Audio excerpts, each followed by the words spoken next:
इब्तदा है रब्बे जलील के बाबरकत नाम से, जो बहुत बड़ा मेहरबान निहायत रहीम व करीम और जिसके कब्जे में मेरी जान है। देखती आंखों सुनते कान को सलीम शहन का सलाम पहुंचे।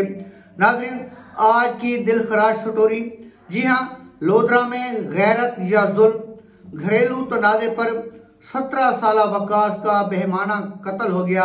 लोधरा के इलाके कुंडी बलोचा में एक अफसोसनाक वाक़या पेश आया है, जहां घरेलू तनाज़े के भीड़ एक 17 साल नौजवान चढ़ गया। वकास, जो कि सेकंड ईयर का तालिब इल्म था और 8 बहनों का अकलौता भाई था, अपने ही रिश्तेदारों की बेरहमी का शिकार हो गया।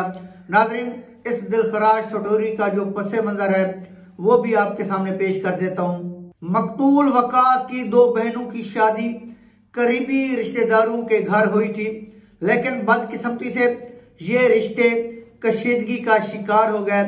4 रोज कब मुलजमान के वालिद गुलाम हुसैन ने अपनी दोनों बहू को मार पीट कर घर से निकाल दिया। इस वाक़े के बाद वकास अपने वालिद के हमरा मामलात को सुलझाने के लिए और सुलह की कोशिश करने के लिए वहां गया, मगर ये मुलाकात एक खून रेज तसादुम में बदल गई। बातचीत के दौरान तलक कलामी हुई और मुलजमान ने तैश में आकर वकास और उसके वालिद पर फायरिंग कर दी। वकास को 2 गोलियां सीने में लगी, जिसके नतीजे में वो मौके पर ही दम तोड़ गया, जबकि उसका वालिद शदीद जख्मी हो गया। ये वाकया न सिर्फ अहले खाना बल्कि पूरे इलाके के लिए एक बहुत बड़ा सदमा था। नाज़रीन, वकास का कत्ल सिर्फ एक खानदान का नुकसान नहीं बल्कि पूरे समाज के लिए लम्हा फिक्रिया है। जरूरत इस अमर की है कि कातिलों को कानून के कटहरे में लाया जाए और मकतूल के खानदान को इंसाफ फराहम किया जाए, ताकि मुस्तकबिल में ऐसे वाकयात की रोकथाम हो सके।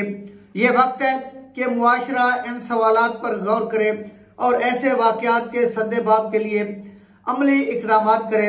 वकास तो इस दुनिया से चला गया, मगर उसके लहू की पुकार अभी बाकी है। नाज़रीन, ये वाकया कई तल्ख सवालात को जन्म देता है कि क्या हमारे मुआशरे में घरेलू तनाज़ात का वहद हल तशद्दुद रह गया है, कि क्या जब रिश्ते नाते नफाक और अना की भेंट चढ़ जाएं तो उनका अंजाम हमेशा खून रेजी पर होगा, कि क्या रियासत और कानून ऐसे मजालिम के खिलाफ मुअस्सर इक़दामात कर रही है।